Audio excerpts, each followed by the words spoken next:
By the pricking of my thumbs, something wicked this way comes. Just a tinkling of bells? A joyful sound, you think? No, dear friend of Narnia, it is anything but. Please heed my advice. If you ever hear these bells, flee. Alas, it is too late. Behold, Her Imperial Majesty Jadis, Queen of Narnia, Empress of the Lone Islands, and all between and beyond. If you are trembling now, know that you are not alone in fearing her or her dark magic. All faithful Narnians hide from her in these dreary days, without even the hope of Christmas. They say she has giant blood in her, that she was once a tyrannical ruler in another world. Jadis, then Queen of Charn, destroyed her realm and all its people rather than relinquish her power over them. Uninvited and unwanted, she arrived in Narnia on the day of its creation. Aslan succeeded in stopping her from ruling Narnia then, but now the White Witch is ready to claim Narnia for her own. There is only one thing that the witch fears: Aslan, the Great Lion. Perhaps she has heard that Aslan is on the move. At last, a rush of bells and... You are safe. The White Witch of Narnia is gone. His powerful name comes from the Turkish word for lion, but, as all his followers know, Aslan is not a tame lion. One of his many titles is the Great Lion. And, like all lions, Aslan is the king of beasts. But he is also king above all high kings of Narnia. It was Aslan who created Narnia, who sang its sun and stars, its flowers and trees, and all its creatures into being. His song brought Narnia to life, with its dwarfs and fauns and satyrs. With his gentle touch, he gave the talking beasts their voices. It is because of this power, love for all things, and selflessness that all good Narnians consider him the rightful ruler of Narnia, and the only hope to defeat the White Witch. Aslan is the son of the Emperor beyond the sea, and he comes to aid Narnia in times of trouble. His rules are to be obeyed. He is not above following the laws of deep magic, as all Narnians must. Long ago, when Narnia was a new land, Aslan foretold of the evil the witch Jadis might bring. He helped a young boy plant a tree of protection to keep her away. But as all living things do, this sacred tree has died, and now the witch and Aslan have returned to battle for Narnia. Was that a flute? Music in Narnia? Can you feel yourself being drawn to another time, another place? And you can see figures moving gracefully to the joyful music. They're fauns, half men, half goats, like the ones in Roman tales. Full of merriment, fauns are graceful and nimble dancers, skipping on their cloven hooves. As soon as it stops, you're back in the snow, in the White Witch's winter, outside a small cave. Behind the door lives the musician who's been playing his flute, Mr. Tumnus. He's inviting you in to warm up, leading you into his tidy cave. No one can make a nicer tea on a moment's notice than Mr. Tumnus. Like any faun in legend or in Narnia, he enjoys good food and drink. Even more, he loves a tune to play and a spirited dance beneath the stars. A grey wolf howls in the dusk. He's calling his pack to gather for the hunt. Together they run through the night, at times sprinting over 25 miles an hour to capture their prey. Wolves are large beasts, some more than 100 pounds of power, and each attacks with a mighty, bone-crushing jaws. On Earth, wolves are wild creatures. They're not evil animals. But in Narnia, under the White Witch's rule, it is a different story. The alpha wolf in Narnia is Morgrim. He is bold and confident, the wolf who commands allegiance and keeps order within the pack. But Morgrim has aligned himself with the White Witch, and is therefore a wolf to be feared. Too often the darkness is shrill with his howl. Like a well-trained pup, he obeys the White Witch's commands, for she gives him permission to terrorize all. He is the captain of her secret police, his wolf pack of brutes and bullies. Beware if you hear him. His howl is a war cry, bragging with might and stirring his blood. You cannot outrun him, you cannot escape him, he'll find you wherever you hide. Only one can protect you. a lion. The adventures of centaurs, a race of creatures who are half man, half horse, are found in Greek myths. One of the finest Grecian centaurs was Chiron, and the centaurs of Narnia are kin in spirit to this ancient noble hero. Centaurs in Narnia are powerful supporters of their ruler, Aslan. They gallop to battle, using their special abilities to fight like both horses and men. They'll rear on their mighty hind legs and strike their enemies with flailing hooves, battering and scattering foes before them. Yet against Minotaurs, they draw forth their swords and slash face to face, one on one to the death. Leading Aslan's warriors, General Aureus, who has helped forge the plan for their battle, he knows his keen centaurs, male and female, will not disappoint him. Their arrows fly straight and true to their mark. Their swords pierce evil hearts. But in quieter times, on fair, moonless nights, centaurs turn their eyes to the sky above Narnia. Thoughtful and wise, centaurs are stargazers, mapping the movements and meaning of planets, watching the heavens for signs of good fortune or warnings of dark times to come. Many Narnian kings will rely on their knowledge and counsel. Some say to face a Minotaur is to face your doom. Who would seek to fight such a creature? A fierce monster with the head of a bull, snorting and bellowing. A gigantic warrior with a man's body, but a bull's legs and hooves, pounding and thundering on the battlefield.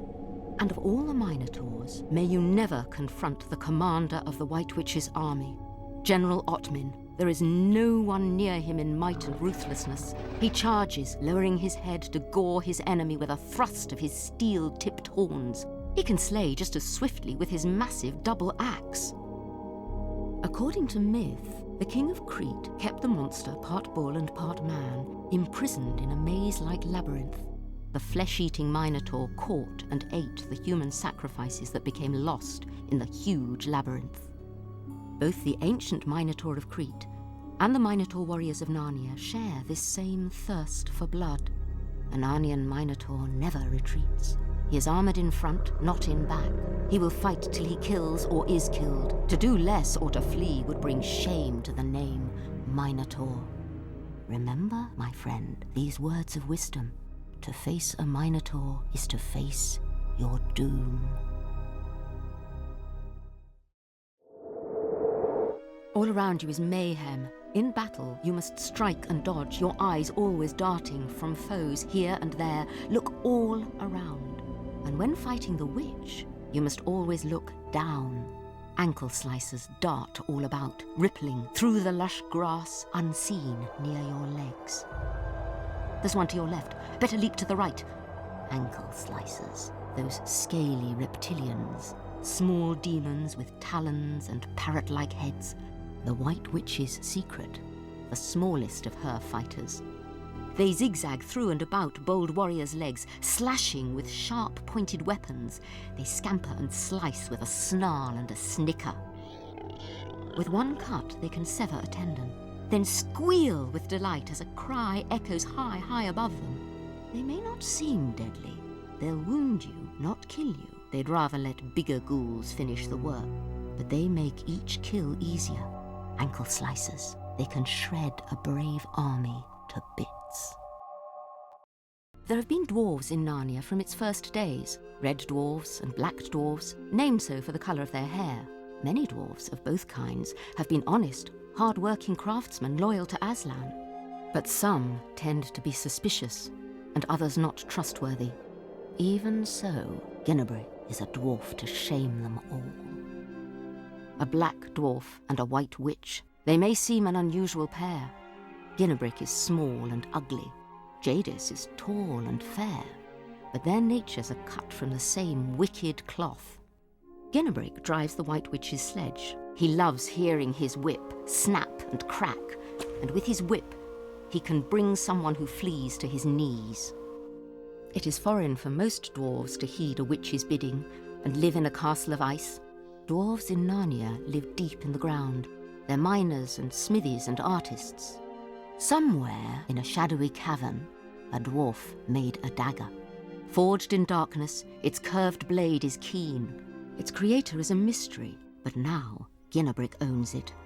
He uses it ill to shear Aslan's mane. He basks in his triumph. He has conquered the lion. Foolish dwarf, whose pride cometh before his own fall. There are two kinds of beavers in the land of Narnia. Some are ordinary animals, large rodents, industrious and wild. But if you see a beaver a bit bigger than you might expect and hear it speak to you, don't be surprised. These are talking animals, just like Mr. and Mrs. Beaver. When Aslan created Narnia and its animals, he selected a pair of each and gave them the powers of speech and reason. Mr. and Mrs. Beaver are descendants of the first pair of talking beavers. The beavers share good common sense. They're practical, ready to help anyone who needs them, and willing to do what they can and share what they have. In many ways, talking animals in Narnia lead lives more like ours than their non-speaking brethren. They cook their meals on a stove and sleep in bunks. Mr. Beaver can catch a fish as fast as anyone, and Mrs. Beaver can sew up a new tablecloth or repair a torn one, lickety-split. Like all beavers, they're hard-working and self-sufficient. You might see them walking together, paw in paw. They look like a most loving couple, and they are, as well as a pair of the kindest and bravest talking animals in Narnia. Tales of mythological creatures, half man and half goat, have been told for a long, long time. In ancient Greece, they were called satyrs. In ancient Rome, they were known as fauns. There are both satyrs and fauns in Aslan's army. Each appears a bit different, so it's easy to tell them apart. Just look at their heads and you'll know. A faun has a face, nearly human. You can't say the same of a satyr. His head's like a goat, his coiled horns suited fiercely for battle. Satyrs are not lovers of war. They prefer peace, for in peace they can celebrate and enjoy life, free and wild. They would much rather merrily drink and dance through the countryside than fight. Even so, like many men and some goats, satyrs in Narnia do what they want and make their own choices, independent and stubborn at times to a fault. There are satyrs who fight to the death for the White Witch, as well as for the lion. Tread cautiously in Narnia, for evil lurks in unexpected haunts. While the witch is in power, horrible creatures roam lovely Narnia. One's more familiar with shadow than light. Vaguely human-like monsters, but crooked and bent, cower and cringe under her power. These goblins, known as boggles in Narnia, infest the land, and no decent soul is better for that. To be sure, goblins were not always such horrors in our human folklore. In Narnia, though, it is certainly best to avoid any and all boggles. Just the sight of one weakens the knees. Dishevelled and dirty, with stringy long hair, their skin barely covers their bones. With long pointy ears and a sharp pointy chin, no boggle in Narnia is ever a beauty. Its mouth bursts with teeth, ragged daggers and knives. A goblin has no nose to speak of, just holes in its face. Perhaps so it won't smell its own sickening stench. It seems the boggle in Narnia are evil in looks and in deeds. It is likely that not a drop of pure joy, love, or kindness is theirs, and as such, they are much like the White Witch they follow.